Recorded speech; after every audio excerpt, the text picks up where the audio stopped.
Agradeço o convite da Tânia, né? E realmente muito incrível que a gente dedique um curso à historiografia da arte, que não é, em geral, o assunto que se prefere discutir, né? Que as pessoas preferem ouvir, mas eu acho que é bastante importante, principalmente para a gente pensar a contemporaneidade e muitas questões da arte, da cultura contemporânea se desenvolvem, ou, enfim, já foram tratadas, de alguma forma, por muitos desses pensadores que a gente está vendo nesse ciclo. E sinto não poder estar acompanhando as aulas dos meus colegas, porque eu realmente adoraria fazer isso.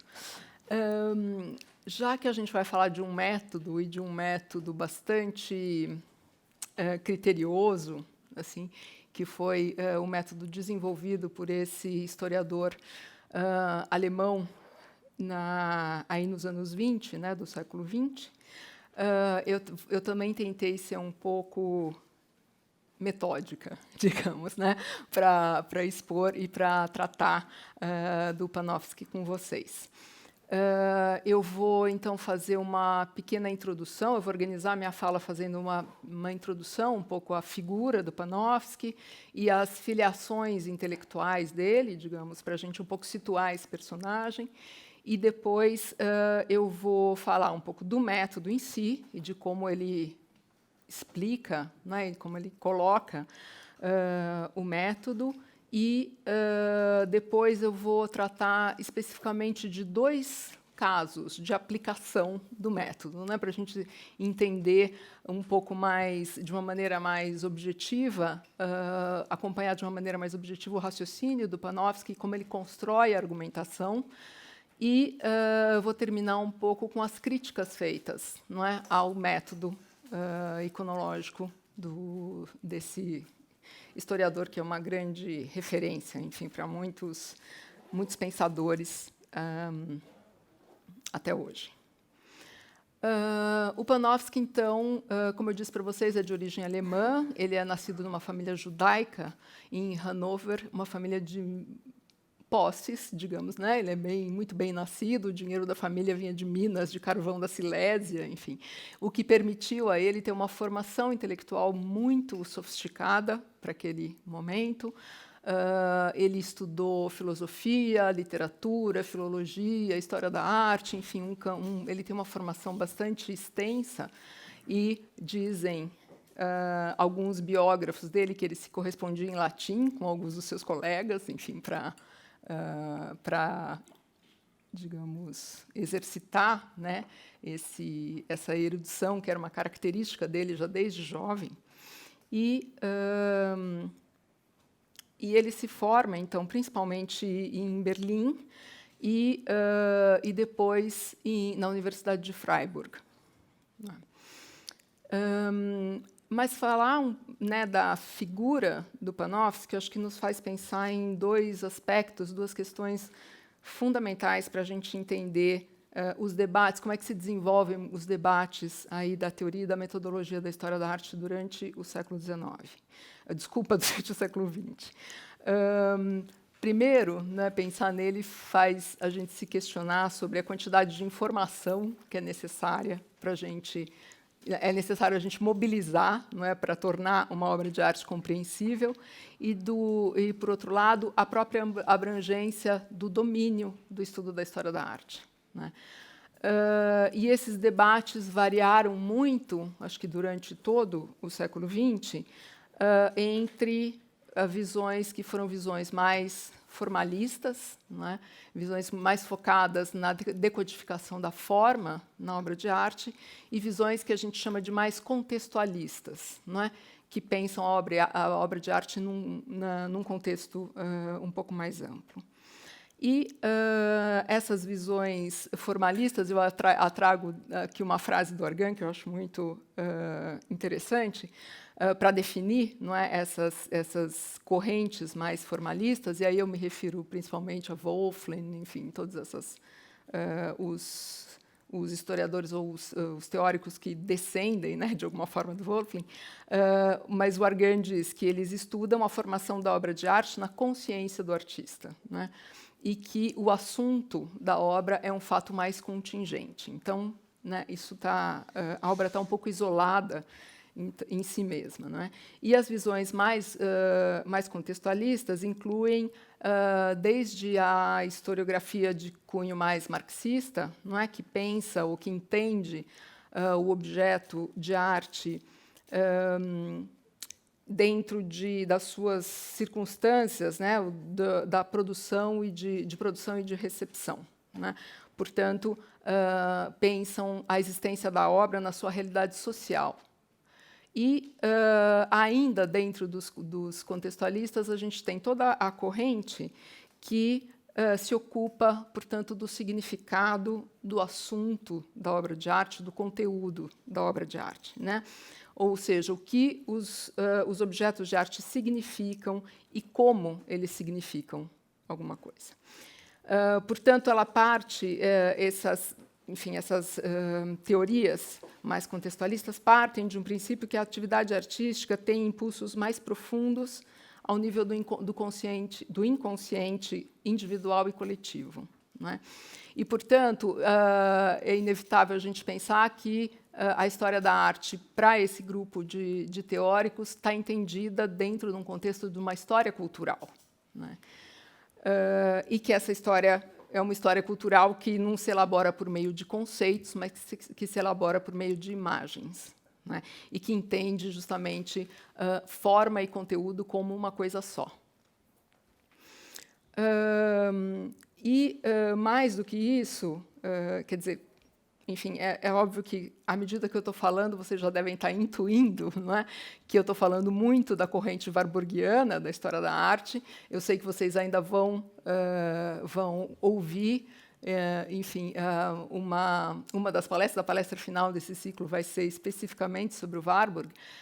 Então, eu não vou adentrar muito nisso, mas, de qualquer forma, é inevitável tocar em certas questões, porque o Panofsky é um desenvolvedor. Ele nasce também do círculo do Warburg, né?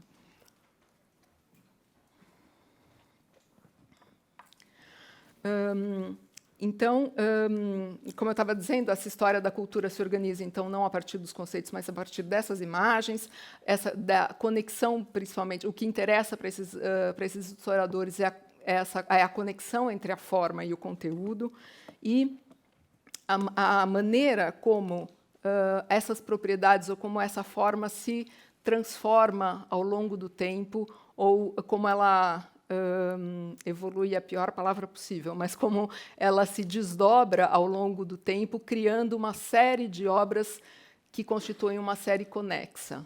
Isso é um conceito bastante importante, tanto para o Warburg quanto para o Panofsky, né? Pensar que a obra não é um fato isolado, mas que ela se conecta a uma série de outras obras, seja por conta do seu conteúdo, seja por conta daquilo que a forma expressa, e com isso ela constitui uma série conexa sempre, né? Portanto, esses teóricos pensam numa espécie de genealogia da forma, né?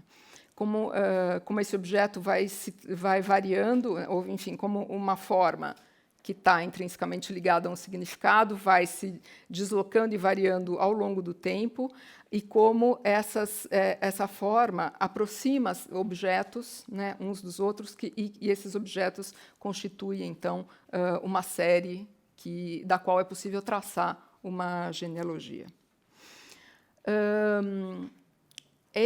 E mais do que isso, quer dizer, essa genealogia ou esse conteúdo que está sendo expresso por meio dessa forma, ele é um sintoma, que é uma palavra bastante cara a toda a teoria do Panofsky.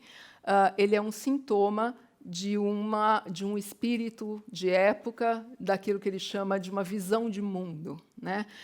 Ou seja, do caráter, da mentalidade, que pode ser tanto de um artista individual, quanto de um grupo social, de uma classe, de um grupo étnico, de uma nacionalidade ou de um povo, né?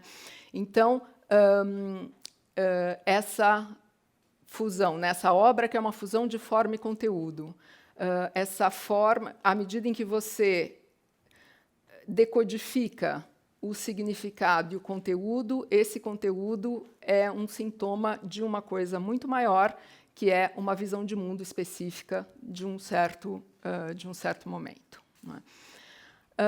Essa visão alargada, enfim, da história da arte como uma história da cultura, e essa conexão estreita entre forma e conteúdo, é claro que liga imediatamente, como eu já disse a vocês, o Panofsky ao Círculo do Warburg, do qual ele foi, de fato, bastante próximo durante a década de 20,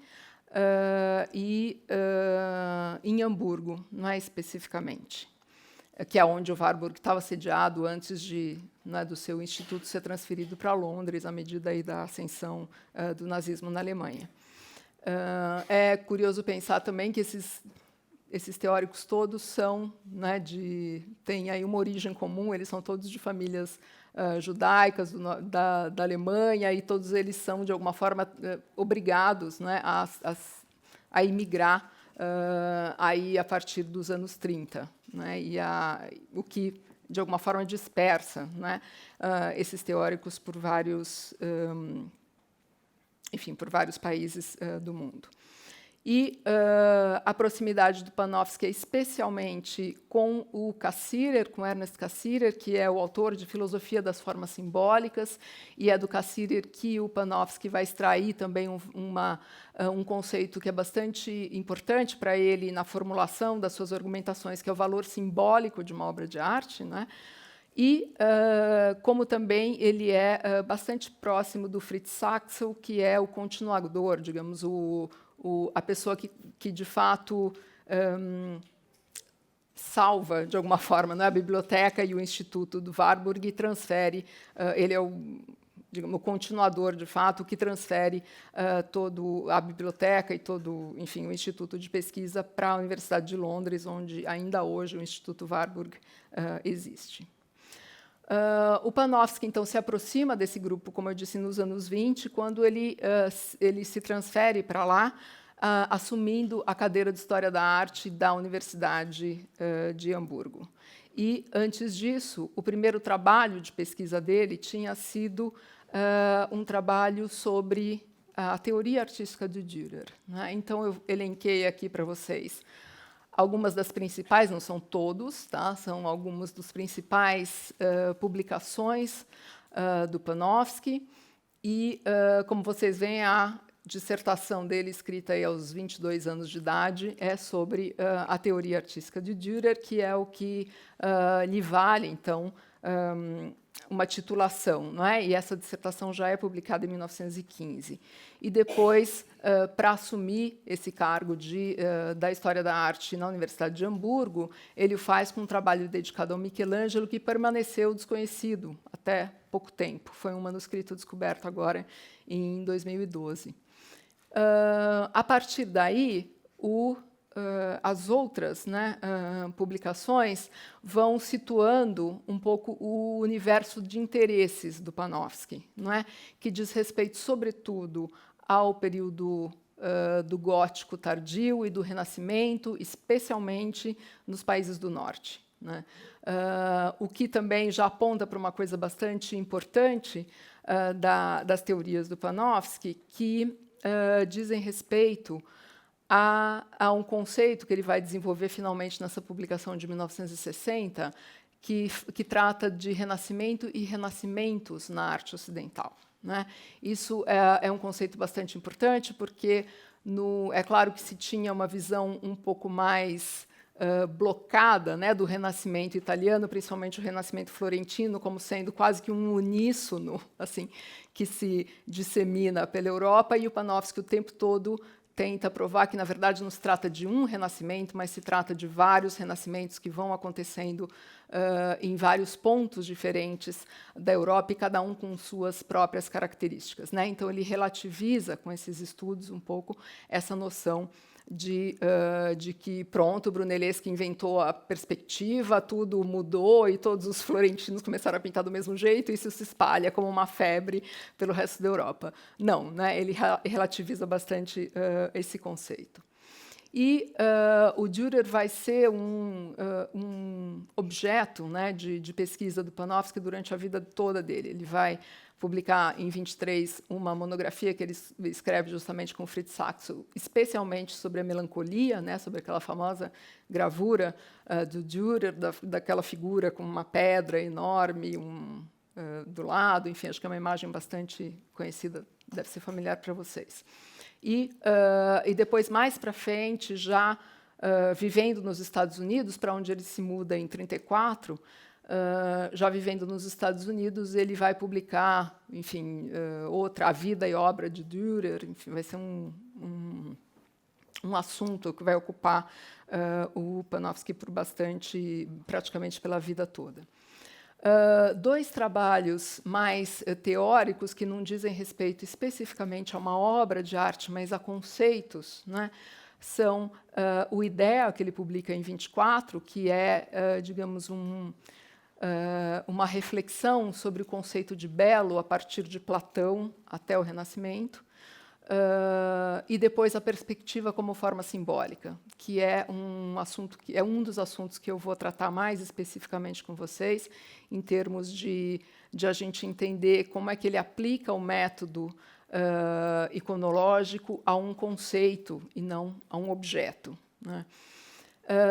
A partir daí, o Retrato do Casal Arnolfini, que é uma pintura também bastante conhecida da National Gallery de Londres, ele, enfim, escreve um artigo, é o primeiro artigo que ele publica assim que chega aos Estados Unidos, e é uma reflexão, enfim, que vai ser uma interpretação dessa pintura, que vai ser válida por bastante tempo, até o final dos anos 90, quando ela é a argumentação dele é completamente desconstruída por uma historiadora norte-americana. Depois, os estudos de iconologia, temas humanistas na arte do Renascimento, que é a primeira vez em que, de fato, Panofsky explicita o que é o método iconológico. A introdução desse livro, né, na verdade, é uma reunião de vários ensaios. A introdução do estudos de iconologia é justamente onde ele trata, ele distingue, né, quais são os níveis de análise envolvidas no método iconológico e de fato, destrincha e explica o que é esse método que ele vem usando, não é, mas que ele sistematiza, digamos, nesse livro.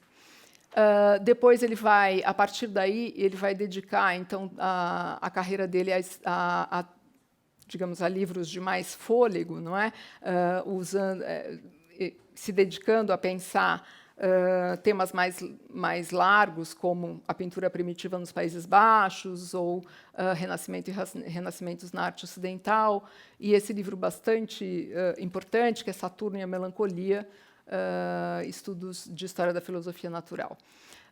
Os temas, né, enfim, o método iconológico, ele vai, de alguma forma, rever em 55, quando ele publica O Significado nas Artes Visuais, mas, enfim, pouco acrescenta aquilo que já estava explicado nos estudos de iconologia.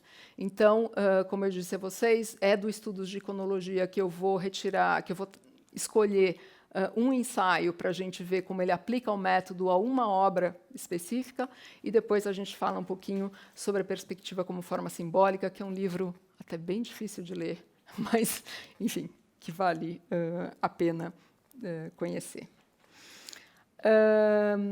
Então, como eu disse, esse texto que ele publica em 1939 e que explica e destrincha o método iconológico, é uma revisão de um artigo que ele já tinha começado a escrever em 1932. Aí ele se muda para os Estados Unidos e, na verdade, ele organiza esse texto para uma conferência que ele faz na Filadélfia. E é muito curioso, porque todos esses teóricos da escola de Warburg, eles publicam, na verdade, coleções de conferências e de ensaios, né, mais do que livros. Assim, livros mesmo, o Panofsky, por exemplo, vai publicar depois que ele se muda para os Estados Unidos, mas, em geral, todas essas conceituações e essas elaborações são feitas em conferências ou em pequenos ensaios, né? E essa, justamente, é uma conferência que ele prepara e que finalmente acontece na Filadélfia, logo depois de ele chegar nos Estados Unidos, e, enfim, é publicado em 1939. E, nesse estudo, né, a frase inicial dele para definir o método, iconografia é o ramo da história da arte que se ocupa do conteúdo temático ou do significado das obras de arte enquanto algo distinto de sua forma. O que é uma frase um pouco dúbia, não é? E que ele, na verdade, reescreve quando ele publica o significado nas artes visuais. Ele reescreve essa frase dizendo: numa obra de arte, a forma não pode ser dissociada do conteúdo. Deve ser também entendida como portadora de um significado que ultrapassa o valor visual, né? Então, quer dizer, aí ele, de fato, fecha essa ideia de que não é através da decodificação ou do entendimento da forma que você entende não é se detendo só sobre a forma que você entende o lugar dessa obra na história da arte. Você só entende se você conectar ou entender a forma como a exteriorização de um conteúdo que é intrínseco a ela, né? A maneira como o Panofsky explica o método nesse texto inicial é uma maneira bastante curiosa, porque ele fala assim: o que acontece se eu vejo um homem na rua tirar o chapéu da cabeça e me cumprimentar? Não é? Quer dizer, como é que ele tenta simplificar o entendimento do método usando esse exemplo? Então, ele diz, bom, se eu me detenho na forma, eu vou dizer, aquilo que eu estou vendo é um homem, ele tira o chapéu da cabeça e, sei lá, na rua tem uma loja atrás dele, enfim, a descrição da cena, não é? Essa descrição da cena, onde eu identifico que aquilo é um homem e que ele faz um gesto de tirar o chapéu da cabeça, é o que ele chama de primeiro nível de análise, que seria a descrição pré-iconográfica, né? A partir daí, se eu identifico esse gesto de tirar o chapéu como uma saudação que ele me faz, e se eu entendo que ele sorri e que aquele sorriso significa que ele está me cumprimentando com simpatia, tudo isso faz parte de um arcabouço cultural que eu tenho, porque, obviamente, se um aborígene da Austrália olhar um homem fazendo assim com o chapéu, ele não vai entender que isso é uma saudação. Eu vou entender porque eu sou ocidental e eu conheço esse meio de comportamento. Então, que se eu consigo decodificar o que essa forma significa, eu já passei para o segundo nível da interpretação, que seria o nível iconográfico. Quando, na verdade, eu consigo deduzir desse nível iconográfico e, a partir do meu conhecimento, quando eu consigo deduzir alguma coisa sobre a minha relação com aquele homem que está me saudando do outro lado da rua, eu passo para o terceiro nível, que é descobrir o significado daquela ação e o significado da relação que esse homem mantém comigo. E, portanto, esse quadrinho não foi eu que inventei, não pensem que eu seria capaz de fazer uma síntese assim tão explicada desse método. Esse quadrinho, na verdade, está lá no texto, nessa introdução do Estudos de Iconologia, então vocês podem... enfim, ao invés de fotografar com seus celulares, vocês podem ter isso no livro também. Não é? E aí e nesse quadrinho, então, ele especifica, não é, de uma maneira bastante, como vocês veem, bastante sistemática, o que quer dizer cada um desses, ou o que está envolvido em cada um desses três níveis de interpretação que estruturam, né, toda a argumentação dos textos do Panofsky. Portanto, na descrição pré-iconográfica, você trata do conteúdo que ele chama de temático ou natural, né?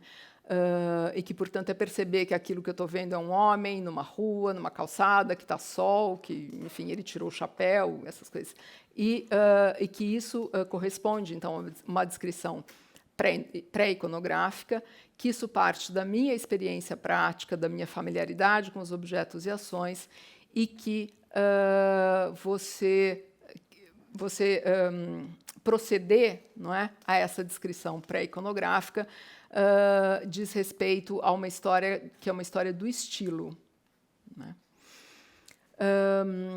Quando a gente passa para o nível iconográfico, a gente está tratando do conteúdo temático secundário ou convencional, né? Então, que constitui aí o mundo das imagens, né? É curioso que ele fala o mundo dos motivos artísticos no primeiro, e que, na verdade, ele está fazendo aí uma pequena crítica a esse método formalista que se detém nesse primeiro, né, que, para ele, do ponto de vista dele, se detém nesse primeiro nível descritivo. E quando você passa, então, para o segundo nível, você está tratando do mundo das imagens, das histórias e das alegorias que dependem da tua familiaridade, da conexão que você é capaz de fazer com fontes literárias, com outros temas e com outros conceitos. Então, é interessante também marcar, enfim, notar que a própria bagagem do historiador que está usando o método é fundamental para justamente para conseguir articular esses 3 níveis de análise, e não é à toa que eu chamei essa aula de erudição na busca do significado, porque, de fato, a aplicação desse método depende dessa erudição e do conhecimento que se tem de uma história mais vasta, que não é só a história das formas artísticas, mas é a história da cultura, da literatura, da filosofia, da ciência, e como você é capaz, o historiador é capaz de articular todos esses níveis de conhecimento para decodificar uma obra de arte. Então, voltando ali à observação que eu fiz no começo da aula, né, da quantidade de conhecimento que é possível mobilizar para você interpretar uma obra de arte, a gente chegou, acho que, no máximo, né, quando a gente está falando em Panofsky. É todas as fontes que você conseguir articular. E quando você passa, então, do tema para o terceiro nível, você está falando aí do significado intrínseco à forma, do conteúdo, e você está falando de um universo que é o universo dos valores simbólicos, e não mais daquilo que diz respeito apenas à arte, mas aquilo que diz respeito a um campo mais amplo do que a arte. É claro que quando... Espera aí, eu estou com uma colinha aqui, né, para não me perder muito, mas quando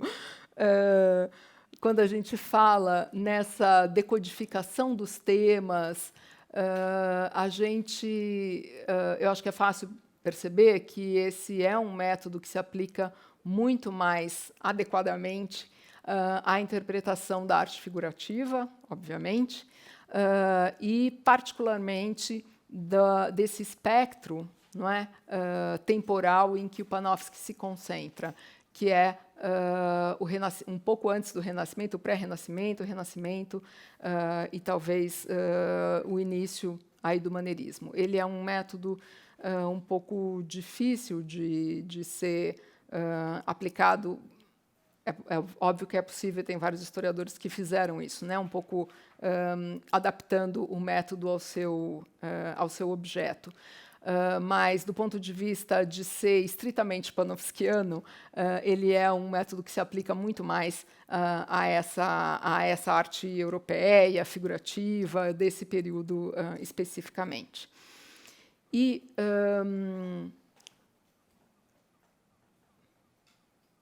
isso. Não, acho que era só isso. Vamos para frente. A partir daí, então, vamos ver com um pouco mais de detalhe como é que o Panofsky constrói, então, essa argumentação para conseguir extrair ou fazer, de fato, uma análise iconológica do seu objeto. E eu vou me referir aqui a um artigo específico que está também no livro Estudos sobre Iconologia, que é um artigo chamado A História Primitiva do Homem, em 2 ciclos de pinturas de Piero di Cosimo. Né? E a primeira frase do artigo é: Piero di Cosimo não era um grande mestre. Piero di Cosimo é um artista florentino que viveu entre 1461 e 1521. E essa frase é uma frase muito importante, porque ela tem um desdobramento fundamental para o método de Panofsky, que é: não se faz o estudo de uma visão de mundo só a partir dos grandes mestres. Né? Ele é fundamental ele colocar isso logo no início, porque isso delimita um campo muito mais largo também para os historiadores da arte. Quando você quer saber, ou quando você quer tratar de perceber, né, o que uma obra pode significar ou pode expressar de uma visão específica de uma época, você não vê isso só na obra dos grandes mestres. Quer dizer, você não entende o Renascimento só estudando Leonardo e Michelangelo. Né? Os pequenos mestres também podem te revelar facetas que talvez não sejam, ou pode, de alguma forma, matizar conceitos mais estruturados que a gente tem a respeito do que é ou não é, enfim, o Renascimento, que é o caso específico que ele está tratando aqui. Né? Então, ele começa introduzindo um pouco esse personagem e com isso ele vai circunscrevendo um pouco esse perfil, que é o artista que ele vai abordar nesse artigo especialmente. Então, ele diz que é um artista que passou a vida toda em Florença, só fez uma viagem a Roma, e ele fez, a convite então da igreja, ele tem um afresco feito na Capela Sistina, um daqueles afrescos laterais, assim, e o estilo então que ele desenvolve a vida toda é um estilo que tem a ver ali com a tradição florentina, e ele está vivendo nesse momento de uma civilização bastante sofisticada, enfim, nessa transição aí do século XV para o século XVI, em que, de fato, essa escola florentina está se afirmando como o grande centro, né, que emula aí o Renascimento nas artes. Mas que, mesmo assim, sendo um artista tão inserido nesse meio, ele se destaca como sendo um artista bastante solitário. E ele faz algumas considerações, enfim, sobre a técnica das pinturas dele, dizendo que ele tem uma técnica bastante luminosa, que difere um pouco. Ele até coloca o Piero di Cosimo como sendo a antítese do Botticelli, né, que tem aquele desenho todo, enfim, em que a pintura está baseada muito no desenho. E ele diz que, na verdade, a do Piero di Cosimo, ao contrário, está baseada numa técnica que é muito mais ligada à luminosidade e que teria, então, uma proximidade maior até com os venezianos e com os flamengos. Então, quer dizer, ele está ali nessa tradição, mas ele é um artista que, de alguma forma, se destaca. Não é? E aí ele já chama atenção para esse artista, que é um pouco, digamos, especial. Você já percebe que ele está querendo apontar alguma outra característica que não o senso comum, digamos, sobre o Renascimento florentino. E aí ele começa a tratar, então, de uma pintura especificamente, que é uma pintura que pertence a um museu nos Estados Unidos, o Wadsworth Atheneum, de Hartford, e é uma pintura que tinha sido adquirida em 1932, portanto, vocês veem, né? Quer dizer, ele tinha acabado de chegar nos Estados Unidos, a pintura tinha sido comprada, então ele estava atento aí, mas a pintura tinha sido comprada como sendo uma representação do mito de Hylas e as ninfas. E aí ele vai atrás da literatura, enfim, da literatura e da história do mito de Hylas. Ele conta todo o mito de Hylas para a gente, não é, que Hylas era um companheiro do Hércules e que ele participou junto com Hércules da expedição dos Argonautas, e que em um determinado ponto eles param numa ilha X e o Hércules vai buscar madeira para reconstruir o barco que eles precisam para continuar a viagem, e o Hylas sai para buscar água para eles, enfim, para fazer a comida que eles precisavam. E quando ele vai buscar água, ele era um rapaz tão bonito que as ninfas se apaixonam por ele, raptam o Hylas e levam o Hylas para o fundo do rio. né? E aí ele, depois de, enfim, de contar para a gente qual é, enfim, essa história, ele começa a comparar, então, a história com a representação desse quadro. E ele fala, bom, a gente tem um jovem que, digamos, não é um jovem tão bonito assim para seduzir as ninfas todas, né? Não tem nenhum rio ali perto, ele não está carregando nenhum recipiente para pegar água. Quer dizer, as ninfas não estão... Se as ninfas raptaram o Hylas, ele não está resistindo, parece até que essa moça está ajudando ele a levantar. Então, talvez não seja bem esse o tema do quadro. E aí ele começa a levar a argumentação até o ponto em que ele afirma que há só um fato na mitologia clássica que poderia corresponder a essa representação, e é a queda ou o encontro de Vulcano, né? Então, aí ele retoma e passa a contar para a gente, mudando a direção do texto, ele passa a contar para a gente qual é o mito de Vulcano. E que Vulcano é, portanto, filho de Juno e... Nossa, desculpa, mas, enfim, é um deus do Olimpo, mas ele nasceu coxo.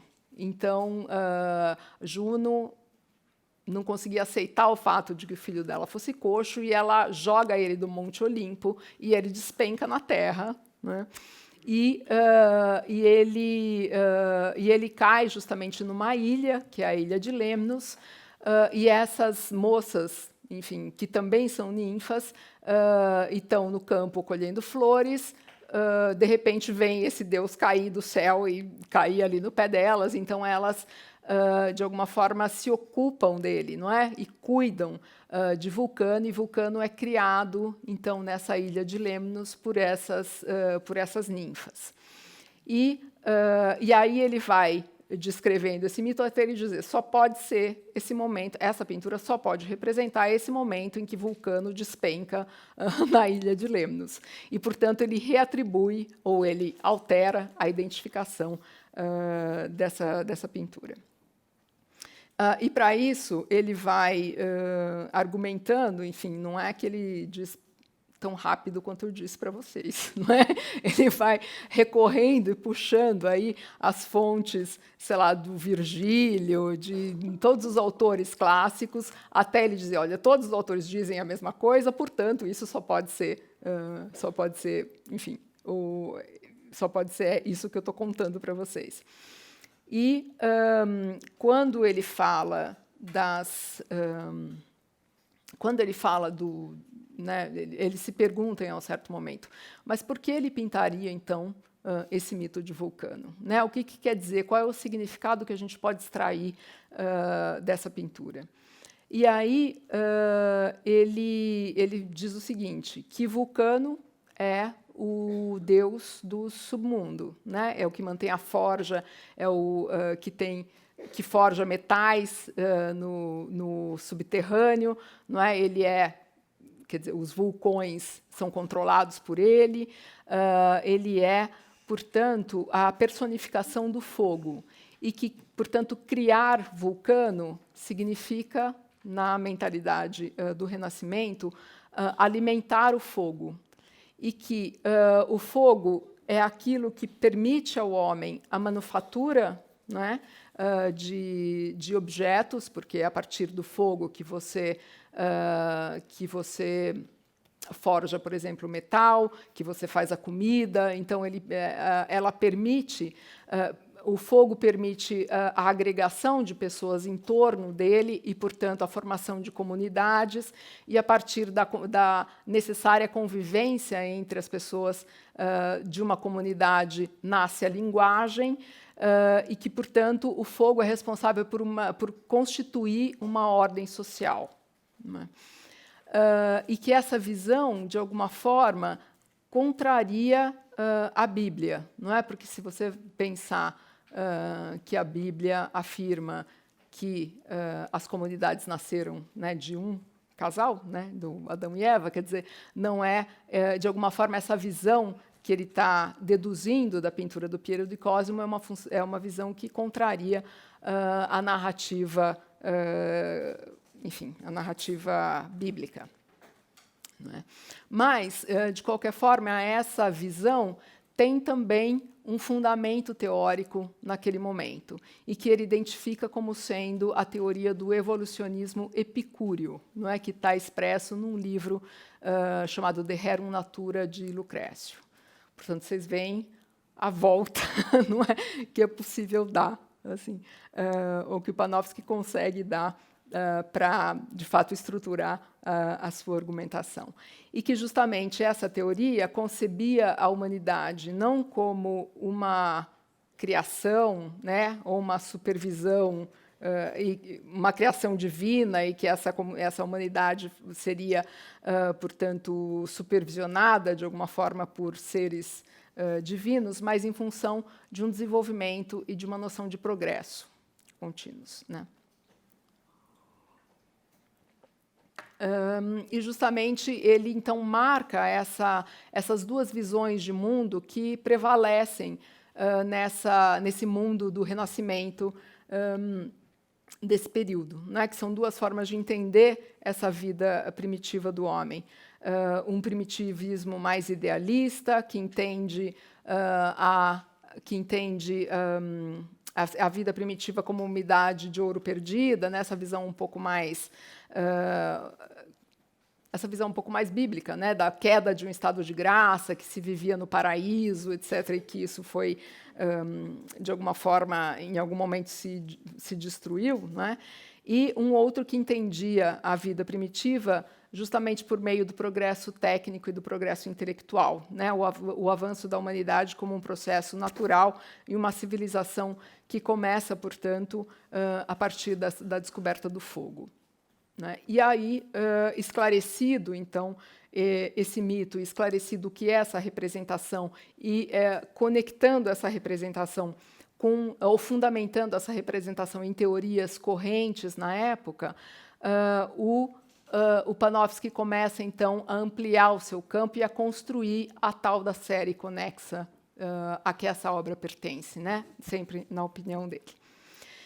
E aí ele traz à discussão, então, uma outra pintura do mesmo artista, que hoje está no Canadá, na National Gallery of Canada, em Ottawa.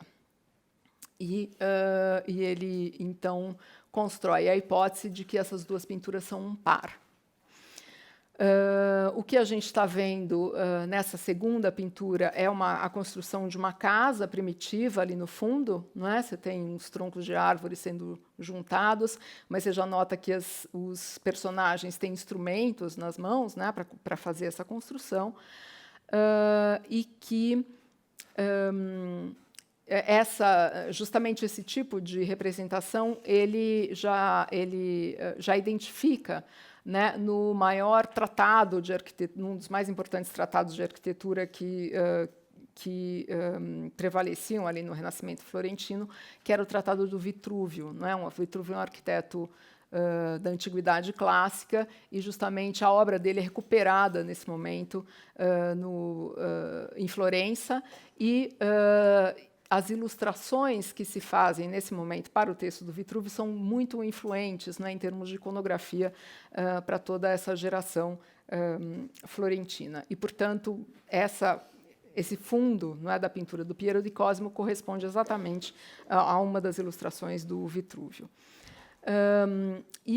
Portanto, como a gente já vê os instrumentos na mão dos personagens e a construção de uma casa, isso já diz respeito a digamos, a um estágio tecnológico da humanidade um pouco mais avançado, né?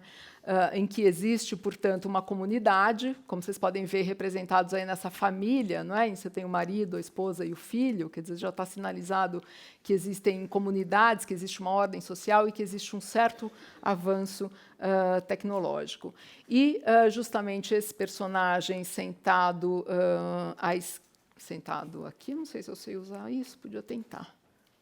Esse personagem aqui, né, que justamente está trabalhando na bigorna, ou em cima da bigorna, forjando o metal, seria, portanto, o Vulcano, de novo, já numa outra idade, não é? E o que ele identifica por essa perna, que esse joelho que não dobra, que era a tal da perna defeituosa do Vulcano que causou a queda dele do Monte Olimpo.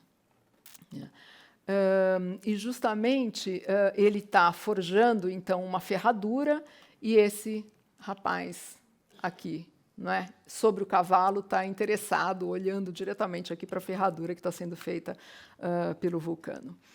E ele também recorre aí a uma passagem do Virgílio para dizer ou para justificar que o Vulcano viveu por enfim, pelo menos na literatura pós-clássica, que o Vulcano teria vivido numa ilha onde reinava Éolo, que era o deus dos ventos, não é? E aí, como esse personagem aqui tem foles nas mãos, não é? Esse seria então esse relacionamento entre o Vulcano e Éolo, o que estaria marcando a iconografia dessa pintura, né? E, obviamente, o vento é o que alimenta o fogo, né? Então a gente continua naquele mesmo tema enfim, de alimentar o fogo e, portanto, alimentar o progresso da humanidade. E, justamente, ele também chama atenção para o fato da existência dessa girafa aqui, não é? Que é um elemento um pouco estranho na composição, mas que ele aproveita, então, para chamar atenção para o fato de que o Piero di Cosimo era um apaixonado por animais estranhos, né? Ele tem vários desenhos assim de animais e, justamente, ele chama atenção, enfim, para textos de época, né, do final do século XV, para dizer que um carregamento de animais raros chegou em Florença, né, que foi presente de um sultão ao governo de Florença, no dia 11 de novembro de 1487, e que, portanto, esse carregamento continha girafas e outros animais estranhos. Então, que, portanto, ele data a pintura a partir desse fato, né, que ele afirma, então, que o Piero di Cosimo viu esse carregamento, certamente, porque ele tem desenhos a esse respeito, e que essa girafa, então, teria sido desenhada a partir desse presente oferecido ao governo de Florença. O que intriga mais o Panofsky quando vai decodificar, portanto, a iconografia dessa pintura, é essa figura dormindo aqui em primeiro plano, não é? E ele, de novo, recorre a uma série de fontes literárias para lembrar a respeito do mito de Vulcano, que Vulcano o caráter dele era descrito na literatura clássica como sendo um deus madrugador e muito trabalhador, né? Então, ele se levantava, a literatura dizia que ele se levantava quando havia transcorrido apenas metade da noite e as pessoas normais ainda dormiam, não é? Que ele começava a trabalhar antes de todo mundo. E que, portanto, esse rapaz que dorme no primeiro plano indicaria que a cena se passa muito cedo, né, no momento da aurora, e que não é só a aurora de um novo dia, mas é a aurora de uma civilização. Né? Então, aqui ele um pouco conclui o pensamento, associando essa pintura à pintura anterior, portanto, representando aí dois momentos da vida de Vulcano, e o quanto esse tema, né, do Vulcano para o Piero di Cosimo estava representando a teoria do epicurismo, como ele explicou anteriormente, né? Que ele era enfim, um artista que intelectualmente não estava identificado com essa visão ou com essa história da humanidade, digamos, a defendida pela Igreja Católica, mas que ele via a humanidade como um progresso, né, como nessa noção de evolução e de progresso, e que o fogo e a tecnologia é que permitiram o progresso da humanidade, e não a narrativa mais religiosa, né?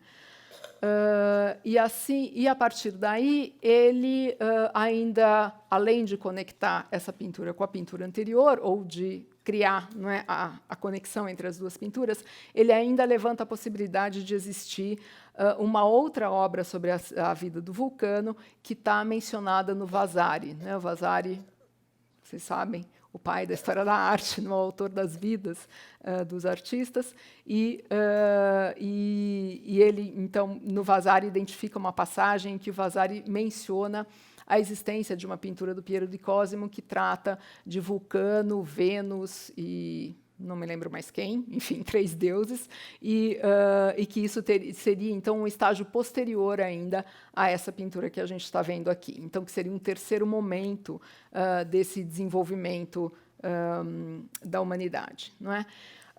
E aí ele, então, de fato, formula, não é, a hipótese do texto dele, que é o interesse do Piero di Cosimo por esse tema do despertar da humanidade, não é? E que é um interesse muito particular desse artista e que ele desenvolve aí numa série de pinturas. E esse despertar é justamente está conectado na visão do Piero di Cosimo com a descoberta do fogo, né, e que está personificado, então, na pintura dele pela figura do Vulcano.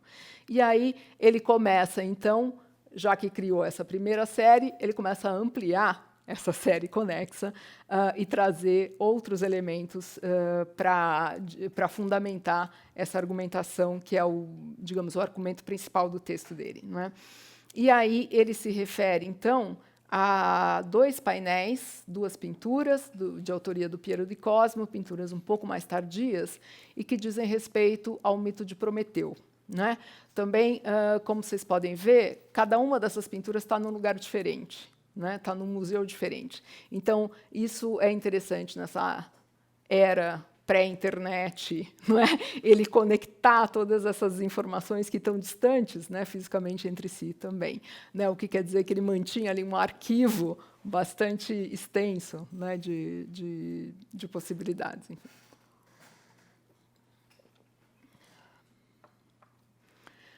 E, portanto, quando ele analisa, né, ou quando ele se detém um pouco no porquê o Piero di Cosimo teria se dedicado, então, a fazer 2 pinturas sobre o mito de Prometeu, ele chama a atenção para o que significa a figura do Prometeu. Né? Da mesma forma em que ele fez com a figura do Vulcano, ele vai tentar decodificar, então, o que significa a figura do Prometeu, que é, na verdade, o desejo de autonomia, né? Ou, quer dizer, o homem que aspira a ser também um deus. Né? Prometeu rouba o fogo sagrado. Né? Ele, com uma tocha, ele rouba o fogo do carro do Sol, do carro do Apolo, né? E desce com esse fogo sagrado para a Terra.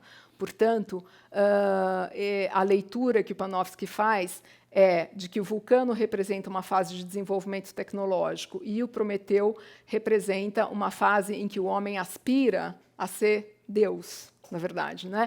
Então, esse fogo que é um fogo celestial, é a busca do conhecimento, mais do que do desenvolvimento material. E além disso, quer dizer, né, se a gente tem o Vulcano, que representa um momento, Prometeu, que representa um outro momento, ele vai atrás, então, do que pode ser anterior ao Vulcano, nesse entendimento do Piero di Cosimo sobre o desenvolvimento ou, enfim, sobre a vida primitiva do homem. Não é? E ele destaca, então, outras 3 pinturas que estão, de novo, coincidentemente, essas 2 no Metropolitan, mas a terceira delas, que é essa daqui, está num outro museu na Inglaterra. Né? E aí, quer dizer, tudo bem? Tudo bem, está dando para ir até aí? Então, tá bom. Vocês podem interromper e fazer perguntas, fiquem à vontade. A partir daí, então, ele vai buscar o que seria, como estaria expresso, como teria sido expresso pelo Piero di Cosimo, essa vida, portanto, anterior à descoberta do fogo e ao início dessa fase de progresso, né? E aí ele identifica, então, essas 3 outras pinturas que falam de que para ele, não é, tratam de um estado mais aborígene da vida, não é? Então a gente vê aqui essa cena de caça, que é uma coisa absolutamente em que os homens se comportam como animais, né? Inclusive, não nessa pintura, na outra. Mas, enfim, em que você tem esses seres híbridos, né, entre homem e animal, e em que uma certa violência animal graça, né, em que os instintos tomam conta da cena de uma certa forma. E o que a gente nota aqui nesse plano de fundo é um início de incêndio, né? Então, quer dizer, esses homens estão todos tão entretidos nesse movimento instintivo de se matar uns aos outros, ou de buscar comida, enfim, nesses impulsos mais primitivos, que eles nem percebem a ameaça e, ao mesmo tempo, a possibilidade que o fogo pode oferecer para eles, né? E nessa outra cena aqui, a gente tem, enfim, também aí um início de progresso com a construção desse barco, mas, de qualquer forma, você tem ainda comportamentos que são comportamentos bastante animalescos, né, dos personagens. Eles mal estão vestidos, enfim, não existe nenhuma cortesia ou nenhuma polidez, né, nesses homens que estão aí. E, finalmente, a última obra que ele traz, então, à discussão é essa paisagem com animais, ou Fogo na Floresta, em que, de novo, né, você vê como os animais tomam conta da paisagem, você só tem uma figura humana ali no meio, e você tem algumas, né, esse animal que tem um rosto humano, né, e que aponta de novo para essa questão dos seres híbridos. Então, que ele acreditava, existiam teorias na época em que diziam que primitivamente os homens de fato se misturavam, inclusive sexualmente, aos animais, e que, portanto, era possível ter esses seres híbridos. E, à medida em que ele reconstitui, então, primeiro a série inicial do Vulcano, conecta isso a essas representações de uma vida mais primitiva e entende, não é, a série de Prometeu como também conectada a todos esses quadros, ele, de alguma forma, marca essa leitura ou essa interpretação que o Piero di Cosimo faz como sendo essas 3 últimas pinturas, né, que a gente viu, como sendo um primeiro momento, né, que ele chama de um momento que é antes do vulcano, ou antes da lei, antes, né, da descoberta do fogo e da possibilidade de uma vida mais civilizada. A gente tem depois a série do vulcano, que é percebida, então, como esse momento inicial de uma civilização, e depois, digamos, a era sob Prometeu, em que o homem já venceu a etapa do desenvolvimento tecnológico e almeja, portanto, a sabedoria e o conhecimento que os deuses têm, né? E ele segue, então, a argumentação dele, né, à medida em que ele organiza, de alguma forma, essas pinturas todas, construindo essa narrativa, ele levanta a hipótese de que essas pinturas fossem parte de um único programa decorativo para uma casa, essas pinturas todas teriam sido feitas para a casa do Francesco del Pugliese, que era um político florentino, e, de novo, ele vai buscar aí comprovações, enfim, no Vasari, em textos de época, de que o Pugliese, de fato, tinha encomendado pinturas ao Piero di Cosimo, e ele chega até a aventar a possibilidade de que aquela figura do vulcano, nessa pintura aqui, fosse um retrato do encomendador, né, do Pugliese, que teria sido representado, então, como o deus. Mas, para concluir, assim, quando ele entra na fase final da argumentação, ele vem, então, reforçando essa ideia do interesse do Piero di Cosimo, que é um interesse específico pela vida primitiva do homem, não é?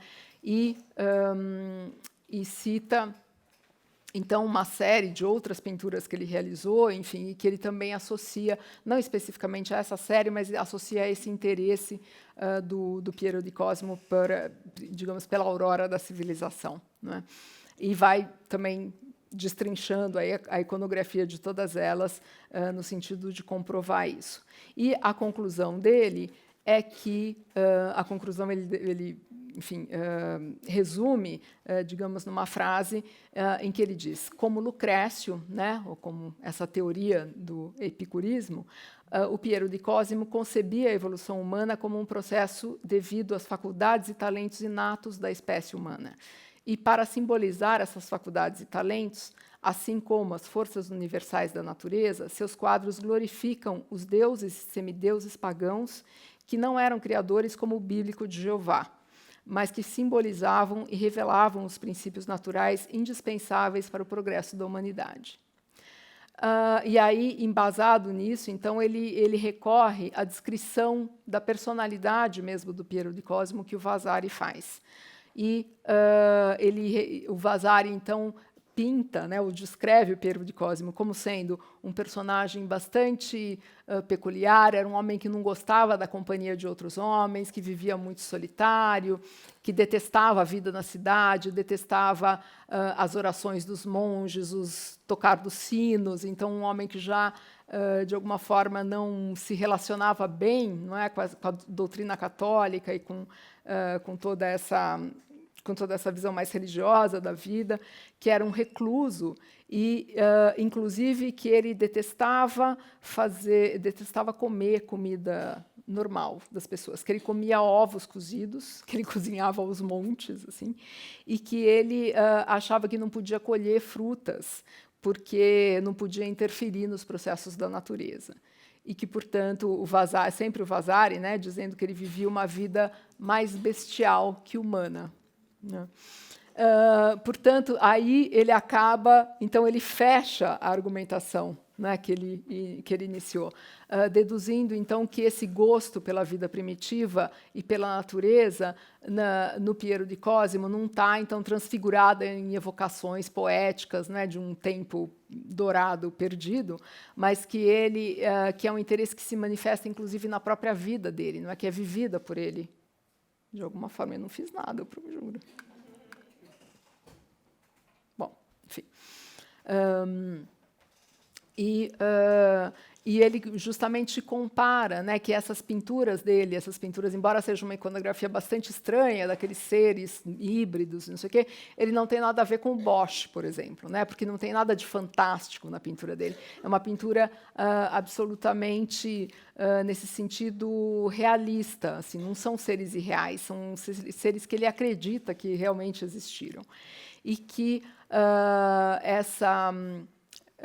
que ele revive, então, uma época anterior, que ele quase que almeja reviver uma época que é uma época anterior à própria civilização, né? E para fechar, então, ele diz que os quadros não são uma nostalgia de um homem civilizado que suspira pela felicidade de uma idade primitiva, mas a lembrança subconsciente de um homem primitivo que vivia num período de civilização refinada. E, ao recriar esse mundo pré-histórico, Piero di Cosimo parece ter experimentado as emoções de um homem primitivo, a emoção criadora do ser humano que começa a despertar os medos e paixões do homem selvagem. E, portanto, ele, a partir, né, vocês veem como ele desenvolve então o método a partir de uma pintura que ele desconstrói enquanto identificação e refaz a leitura iconográfica. Aí ele vai buscar as obras que estão, de alguma forma, conectadas por conteúdo a essa pintura, identifica com ela uma série e identifica uma série posterior e uma série anterior. E aí ele constrói e reconstrói o pensamento ou aquilo que ele acredita que estava expresso, digamos, a visão de mundo desse artista que está expresso nessa série de pinturas, né, que está expressa nessa série de pinturas. E, justamente, uma visão de mundo que não corresponde ao que, digamos, ao senso comum que a gente tem do que é o Renascimento florentino, né? Então, aí está o trabalho fundamental, me parece, do Panofsky. E, obviamente, pode parecer estranho, mas eu resumi muito para vocês, né?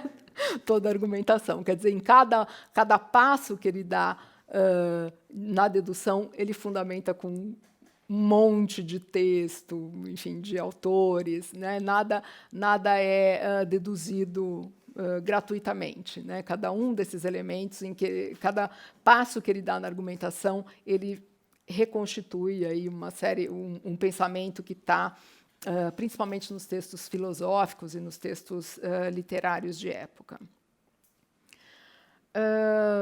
Se a gente pensar, então, que esse é o método que ele aplica a uma obra, não é, para entender aí digamos, essa visão de mundo de um artista do Renascimento, o que ele não vai fazer quando ele vai analisar uma ideia, né, ou, enfim, que é o que acontece quando ele escreve a perspectiva como forma simbólica.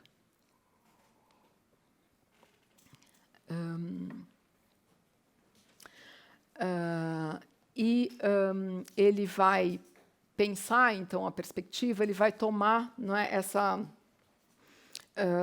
essa construção, né, que, digamos, ganha proeminência aí a partir do Renascimento, como um sintoma também de uma época, não é? Assim como aquela pintura do Piero di Cosimo era um sintoma de uma visão de mundo que era particular àquele artista, ele vai usar a perspectiva como, ou esse método de representação também como um sintoma de um momento específico da história da arte. E o livro, em certos momentos, é bem difícil de seguir, mas, enfim, a ideia é muito importante, não é?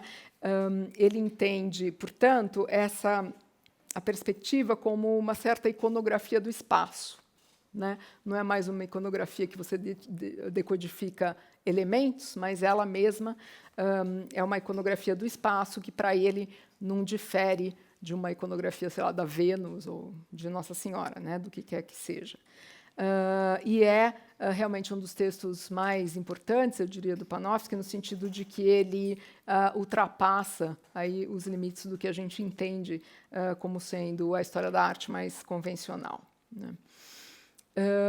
Então, ele começa...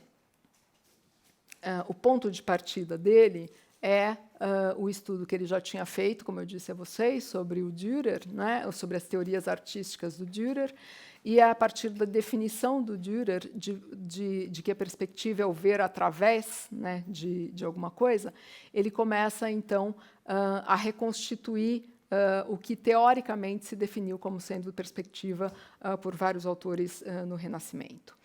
E ele chega, finalmente, a essa definição, enfim, ele compara, né, de alguma forma, o que é essa definição do Dürer com a definição a famosa definição do Alberti, não é, que o quadro é uma janela que se abre para o mundo, que esse plano do quadro, no plano do quadro se projeta um contínuo espacial, que a perspectiva seria uma seção transversal do cone que se forma, né, entre o olho e os objetos que você vai... O cone dos raios visuais que conectam o seu olho com os objetos que você está representando, né, que o quadro é, portanto, a seção desse cone visual, e que a projeção do teu olho sobre a superfície do quadro é o ponto de fuga da pintura. Enfim, tudo, ele vai destrinchando, né, todas essas definições teóricas que se fazem da perspectiva nesse momento, justamente para desconstruir a ideia de perspectiva como uma visão natural, uma visão que tem a ver com a nossa percepção psíquico-fisiológica, digamos, né? Quer dizer, ele vai dizendo tudo isso para dizer: a gente não vê com um olho só, a gente não vê com um olho imóvel,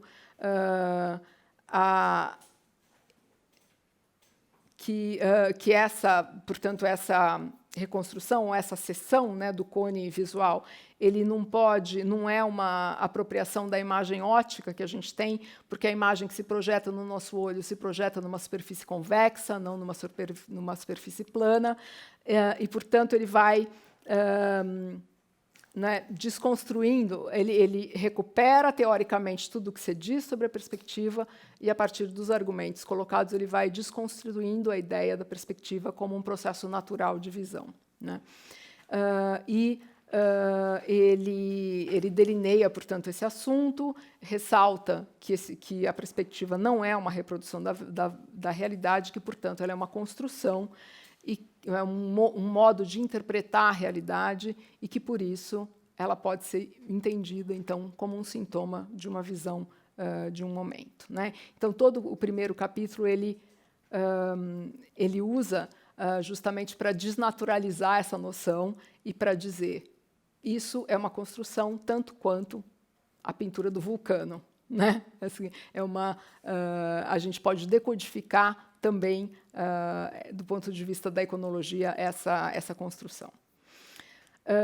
E aí, o capítulo 2, ele inicia com a pergunta, se perguntando, né, se teria sido possível à Antiguidade desenvolver uma noção de perspectiva geométrica como a do Renascimento, e de que maneira isso podia ser feito. E aí, pronto, aí ele começa a desfiar a sua erudição sobre o mundo antigo e, de novo, enfim, recorrer a todos os tratados de física, os escritos, todos, enfim, de muitos autores, e a comparar, então, o que é a representação no mundo da Antiguidade Clássica e o que é a representação no Renascimento, para justamente dizer, olha, são duas coisas completamente diferentes, o que reforça a minha tese de que esse tipo de representação só podia surgir naquele lugar e naquelas circunstâncias, não podia ter existido antes, né?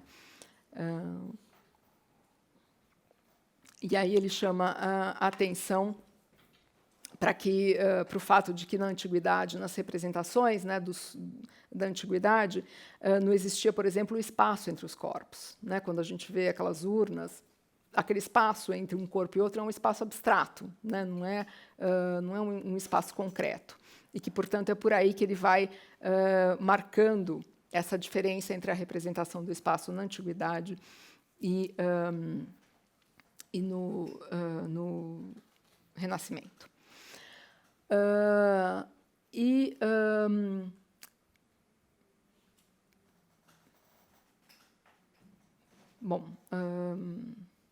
Não, vamos pular isso, que é um pouco complexo.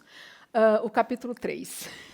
No capítulo 3, ele, enfim, tratou da Antiguidade. O capítulo 3 ele vai analisar, então, o que é a representação do espaço durante a transição, não é, entre a Antiguidade e o Renascimento, que é justamente a Idade Média, o período bizantino e o período do Gótico, não é?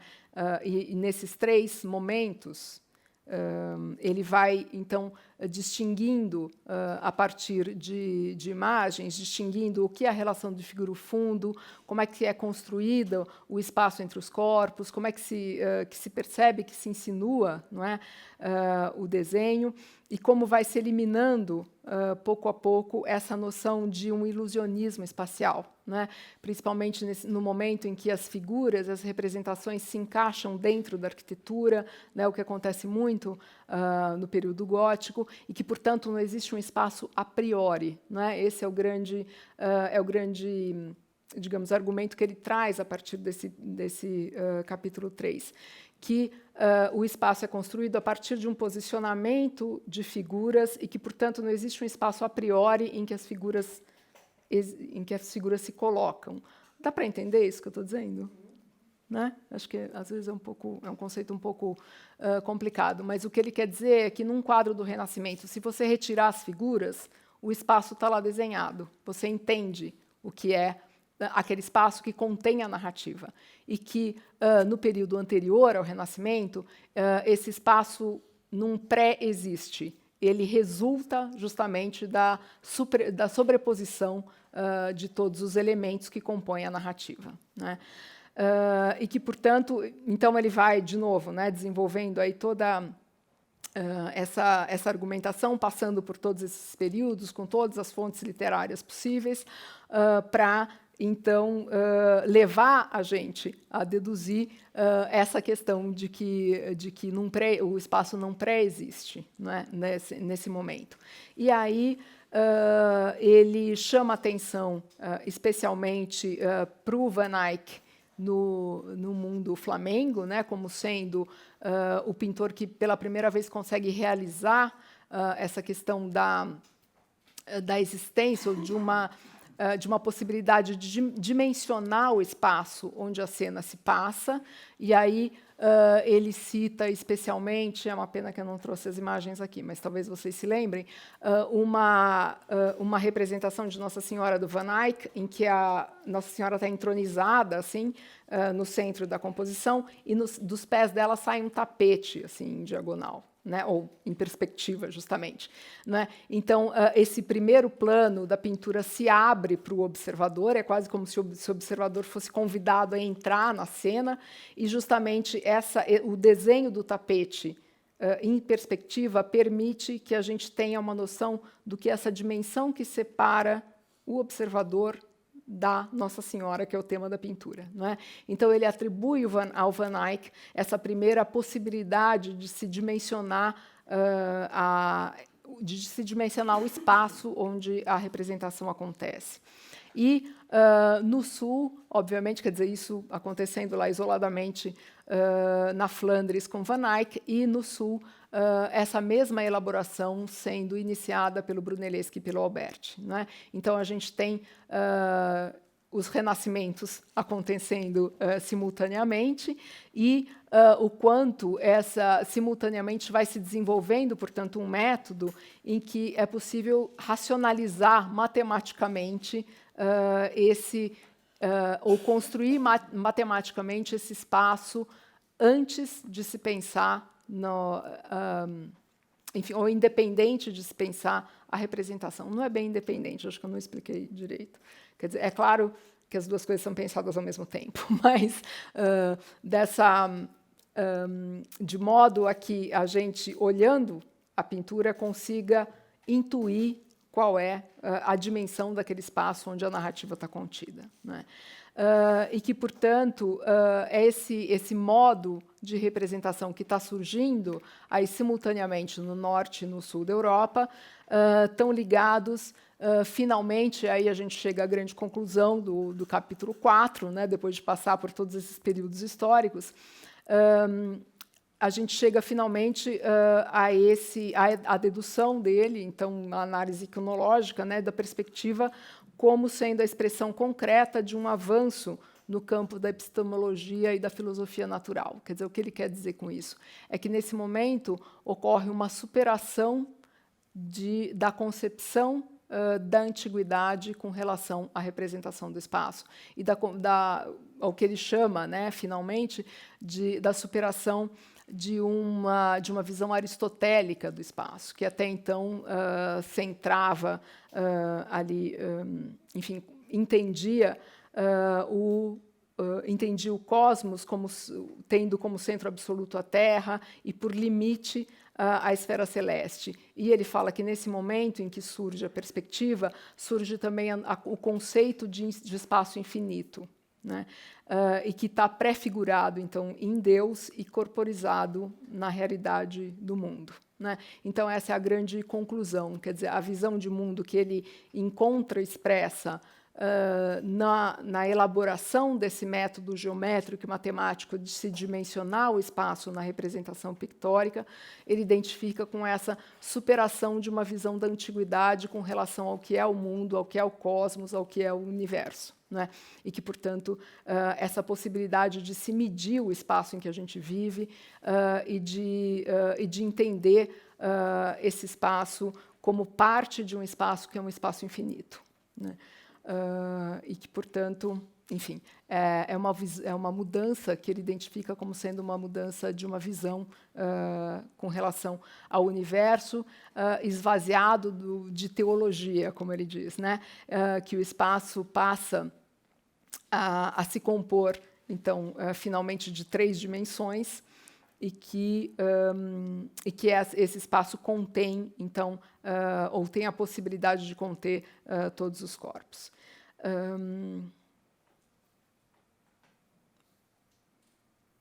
Acho que é isso que eu tinha para destacar. É claro que eu acho que é fácil para todo mundo imaginar que o único historiador que consegue aplicar o método iconológico com precisão é o próprio Panofsky, não é?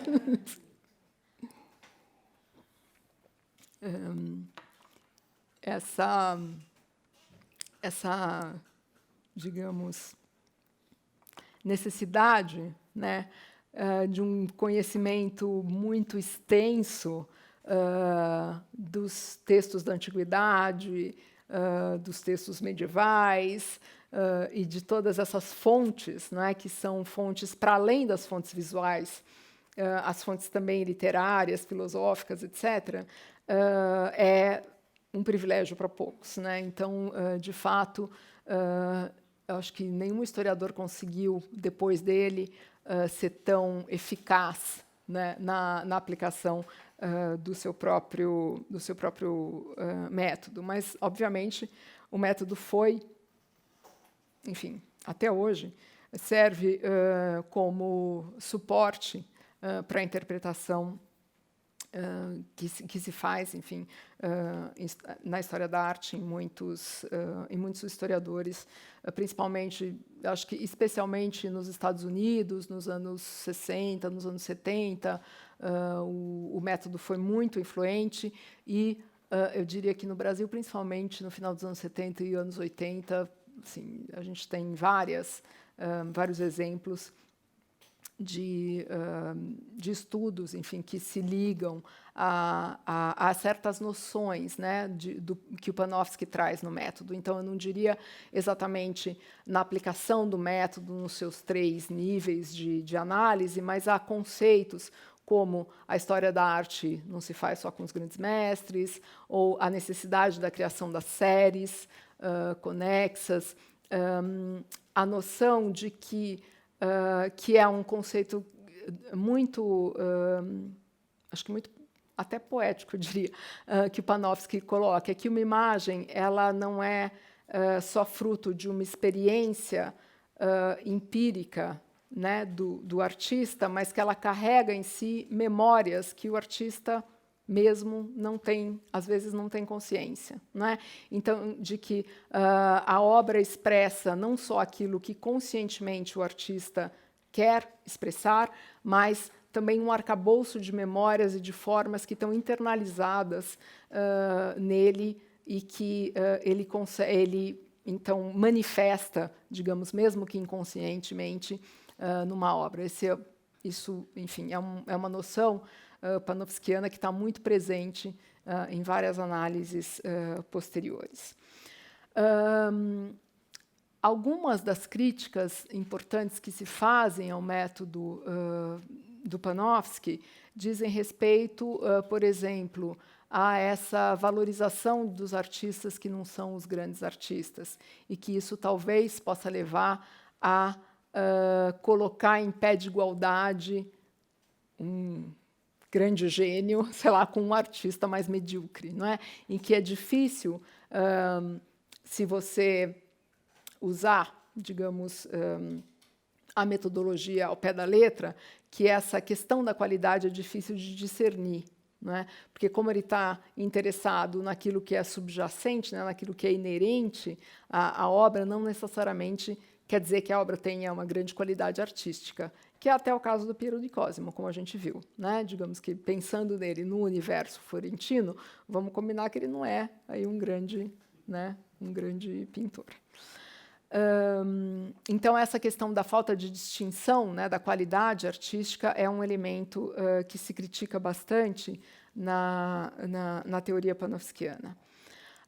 Além disso,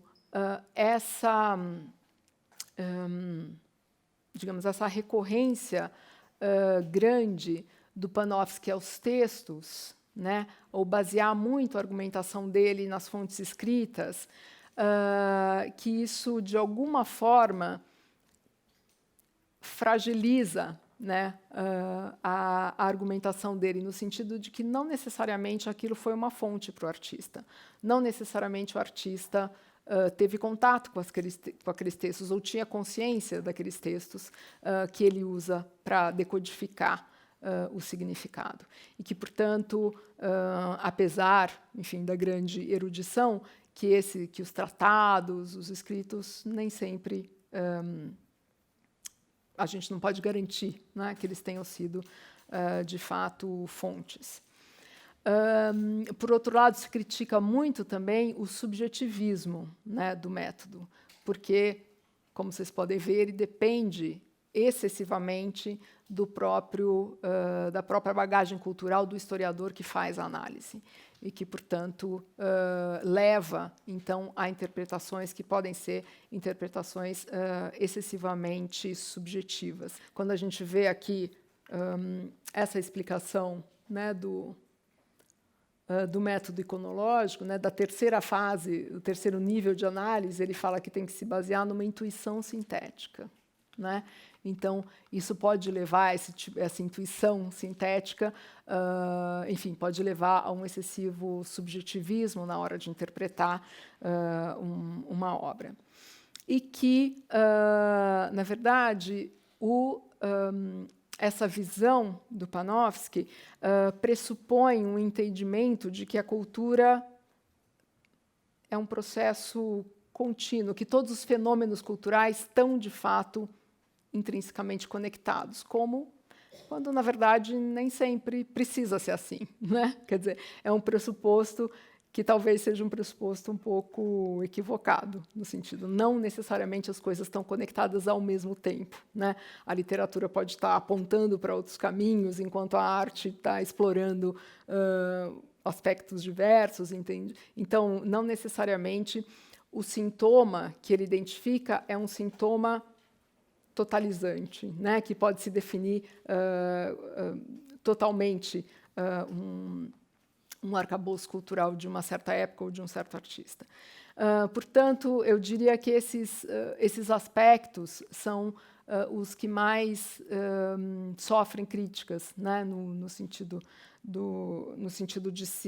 da aplicação do método panofskiano, mas, apesar disso, ele ainda é reconhecidamente um dos escritores mais influentes, justamente porque ele descende aí dessa escola warburgiana e ele é, de fato, o Warburg nunca explicou, né, o método dele é ainda mais intuitivo, e a pessoa que realmente sistematiza isso numa metodologia é o Panofsky, enfim, também com as suas particularidades, eu acho que, como vocês vão ver mais tarde aí na aula da Fernanda. Acho que eu já enchi a cabeça de vocês demais, com muita informação, mas estou super à disposição, enfim, para a gente continuar conversando com as perguntas e as dúvidas que vocês eventualmente tiverem. Bom, obrigada pela fala, Valéria. Nossa, super densa, super organizada. Deve ser um desafio fazer essa síntese de um pensamento tão diferente, complexo. Eu vou fazer duas perguntas que eu talvez tivesse vergonha de fazer para outra pessoa, mas que eu fico curiosa para perguntar. A primeira, enquanto curadora e pesquisadora, você utiliza alguns desses procedimentos, desses ensinamentos do Panofsky, quando você está fazendo a pesquisa para uma nova exposição, para um livro que você está organizando, esse aprendizado lendo Panofsky, você aproveita de alguma forma, você mistura várias referências, porque a gente está vendo aqui nesse curso, a gente tem uma aula sobre cada autor, sobre cada metodologia. E aí dá essa vontade, imagino que outros também tenham, de saber do profissional como que ele faz. Ele combina, né? Porque, por exemplo, eu, enquanto antropóloga, eu confesso que eu uso a noção de campo da arte do Bourdieu, mas eu só uso isso. E aí eu vou usar outra noção que eu acho interessante de um outro autor, né? Então, vocês, curadores, pesquisadores, também fazem isso? Ou existe uma certa filiação há uma grande vertente. E a segunda pergunta é que 2 vezes você falou como historiador da arte e curadora, eu acho, sobretudo, sobre a qualidade das obras. Então, os grandes pintores e os medíocres, ou os menos importantes. Medíocre é uma palavra forte, né? Mas talvez menos importantes, menos reconhecidos, menores, que é uma palavra que, no campo das artes, se usa muito, e as ciências sociais que trabalham com arte não usam, porque tem muito medo de fazer avaliação. Então, eu queria perguntar quais são os critérios que devem existir entre os pesquisadores das artes? É a técnica? É a inovação? É o fato de, dentro de um certo período, alguns nomes têm um consenso entre vocês de que alguns nomes desenvolvem mais a proposta daquele período? Como que se estabelece esse ranking, digamos, informal, mas que existe, porque a gente sempre escuta e ninguém nunca esclarece, né? Então, como é que funciona esse intra-ranking do campo de pesquisadores da arte? Então, são essas perguntinha duas. Difícil essa. Bom, vamos tratar da primeira. Primeira, first things first. Né? Eu diria que acho que cada objeto que você analisar demanda um tipo de pergunta. E isso determina um pouco o método que você usa para analisá-lo. Né? Então, acho que não existe uma maneira de, ou pelo menos não existe na minha prática, como curadora e como pesquisadora, não existe uma abordagem assim, não existe em mim uma abordagem que me leva a pensar num aspecto determinado, numa metodologia específica para analisar todos os objetos. Isso não existe para mim. Eu acho que cada objeto demanda um tipo de metodologia, um tipo de abordagem que pode ser diferente. Dito isso, eu vou dizer que eu tenho uma simpatia especial pelo Panofsky, no sentido de que eu acredito que essa leitura e decodificação da construção narrativa te leva a entender, de fato, aspectos para além daquilo que está sendo representado, e que eu acredito que, na medida em que você conecta essa obra a outras obras e reconstitui uma série que não necessariamente precisa ser do mesmo momento histórico, não necessariamente precisa ser do mesmo artista, mas que, trazendo outras obras para a conversa, você consegue elucidar certos aspectos que ajudam muito a pensar, enfim, o que dizer, no fundo, né? No fundo é isso, é o que dizer sobre aquelas obras, como torná-las. Eu não gosto de dizer que historiador ou pesquisador ou curador torna qualquer obra compreensível. Acho que não é esse muito o objetivo, mas, enfim, é uma maneira de como é que você consegue ler aquilo, né? Acho que a prática diz muito mais respeito a isso. Então, você tem, por exemplo, muita literatura da época cuja pintura você vai expor, por exemplo. Eu acho que isso é um dado importante. Assim. É lógico que eu não tenho, enfim, erudição, por exemplo, no campo da filosofia. Não sei, não leio muita filosofia, eu confesso. Mas assim, textos literários, história da ciência é uma coisa que me interessa muito e que eu acho muito importante relacionar, por exemplo, quando você pensa o século XIX, a história da ciência é muito importante, né, para entender a pintura do século XIX. Então, de fato, essas fontes literárias, para mim, são importantes, sim. Mas é o que eu te disse, eu não acho que o Panofsky sei lá, que dá para pensar em termos panofskianos quando você fala sei lá, de uma obra mais contemporânea. Acho que ele te leva a perguntas equivocadas sobre aquela obra. né? Então, acho que é preciso ter um pouco de cuidado com as metodologias nesse sentido, né? De você entender o que, de fato, serve para aquele objeto que você está tentando analisar, né? Ou o que te faz enxergar melhor aquele objeto que você está querendo analisar e não mascarar o objeto com uma série de outros elementos que não necessariamente têm a ver com ele, né? Então, isso por um lado. Com relação à qualidade da obra artística, putz, é difícil, talvez verbalizar isso de uma maneira compreensível. Eu diria que é tudo isso, tem a ver com a técnica, tem a ver com a surpresa que uma obra te causa. Você fala, mas como é que ele resolveu isso assim, né? Acho que tem vários elementos que colaboram para isso, mas eu te digo que, na hora que você tem um olhar um pouco mais treinado e você bate o olho em uma coisa, você fala assim, nossa, isso realmente, enfim, se sobressai de alguma forma, né? É muito difícil de explicar. Eu não sei, para mim é uma coisa um pouco mais intuitiva. Eu acho que tem, sei lá, eventualmente não, eu tenho certeza que tem gente que consegue formular isso de uma maneira mais racional. Para mim não é muito racional, funciona de uma maneira muito mais intuitiva, o que não refresca em nada a pergunta que você me fez, mas enfim. Talvez seja como o Panofsky diz, parece intuitiva, mas ela é somente inconsciente. Pode ser. Você tem tanto repertório, tanto estudo na área, que talvez não é somente intuitiva. Você deve estar acionando alguns critérios. É verdade. Mas obrigada, muito, enfim, desafiadoras as tuas perguntas. Não, uma pergunta. E eu estou aqui, né, para falar do Panofsky, no fim estou me expondo aqui.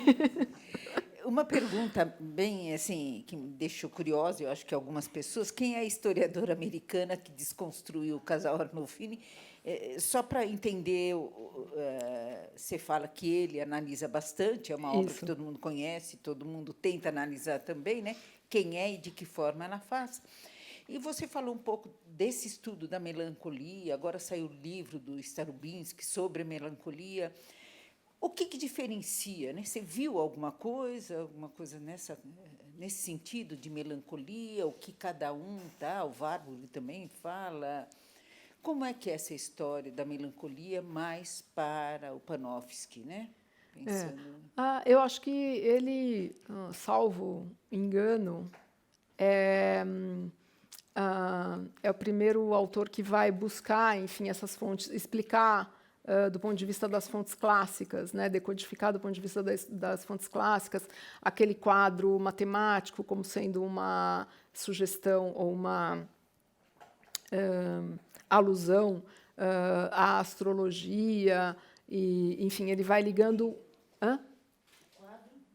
Da melancolia, estou falando, isso. Você lembra que tem no fundo, né, ele tem um quadro matemático, assim, numérico, enfim, e ele vai buscar, então, explicar do ponto de vista de uma ciência que não é ciência, né, mas de uma mística, de uma não, enfim, também buscando esses sintomas de uma ciência que é não primitiva, mas eu diria que não é exata, né? De um misticismo, da astrologia, da alquimia, enfim, vai explicar por meio desses elementos o Dürer. Mas, obviamente, ninguém nunca explicou essa gravura, né? Quer dizer, ela sempre está aí, muitas tentativas, e ninguém nunca conseguiu, de fato, decodificar ou chegar a uma conclusão mais precisa, né, com relação a ela.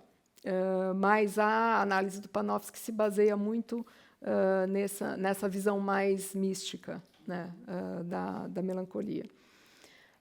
Aliás, eu vi uma vez uma exposição inteira que partia dessa gravura e desenvolvia o tema da melancolia assim, até o século XX. Era uma coisa incrível, maravilhoso. Portanto, é um assunto que rende, ainda hoje. Com relação ao casal Arnolfini, a historiadora é a Lauren Campbell. Ela publicou, em 98, um estudo justamente que vai assim, ponto por ponto do Panofsky, contradizendo a análise do Panofsky ponto por ponto, né? Porque é ele quem constrói essa hipótese de que a iconografia do quadro é, na verdade, como se fosse uma certidão de casamento, né? Entre os dois, e que da qual o Van Eyck teria sido testemunha, né, porque ele aparece ali no reflexo do espelho, onde está a assinatura, enfim. Enfim, toda a argumentação dele dirige para essa conclusão, ou para essa hipótese de que aquele é uma espécie de certidão de casamento em forma visual, né? E ela diz que ela desconstrói a argumentação dizendo que, na verdade, a mulher está grávida, e a presença do tapete na pintura indica que é um indício de que se colocava o tapete naquela posição com relação à cama, quando a mulher ia dar à luz. Enfim, a conclusão dela é que, na verdade, é um retrato póstumo, que a mulher, na verdade, estava morta naquele momento e que ele faz aquela representação, então, para celebrar a mulher que faleceu no parto da criança, né?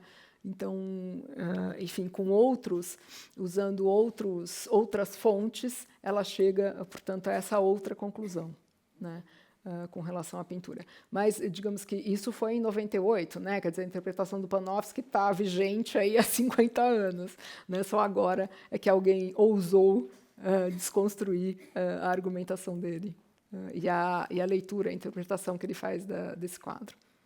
Valéria, eu queria saber um pouquinho assim sobre se você tem algum conhecimento sobre a recepção do Panofsky para fora do campo da história da arte.